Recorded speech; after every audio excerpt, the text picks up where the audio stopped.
Hello, I'm doing a series of videos explaining the armor of God. In the Bible, in Ephesians chapter 6, Paul tells us that we fight an unseen enemy, that our battle isn't against flesh and blood, but we're fighting with enemies in the spiritual realm, the devil. And he tells us how to fight by putting on the armor of God. He uses an analogy of armor to tell us how to prepare for this spiritual warfare. He says, having put on the belt of truth, the breastplate of righteousness, and the shoes of the gospel of peace, and in addition, take up the shield of faith, the helmet of salvation, and the sword of the Spirit, which is the Bible. Notice that there are two categories of armor. Half of them, he says, having put on, and the other half, he says, take up. So the belt of truth, the breastplate of righteousness, the knowledge of the gospel of peace, these are things that we're supposed to have on before the battle starts.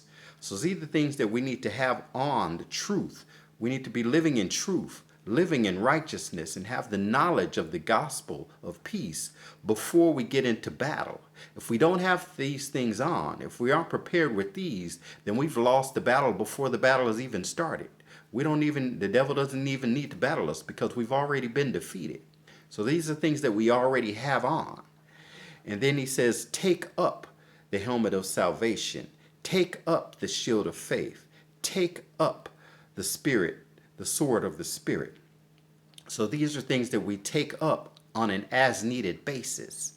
So it's not that we don't have knowledge of these, that we don't know how to use these. We have to prepare for these things in battle. So we prepare, we know how to use the sword, we know how to use the shield before the battle starts. We have to prepare and we have to train, but we take them up on an as-needed basis. It's similar to a baseball player. Before the game starts, they have on their shoes, they have on their pants, they have on their jersey, they have on their helmet. They have these on before the game starts. But during the game, they pick up their glove, they pick up their bat as the time comes that they need it. And they train beforehand how to use the bat, how to catch with the glove. But there are certain times in the game when they need these things. But they have to have on their shoes the whole game or else they get disqualified. They need their jersey on the whole game. So it's the same with us. There are two categories of the armor of God. There's some things that we need to prepare with before we get in the battle. Some things that we need to be trained with how to use so we can use them at the appropriate time. The armor of God.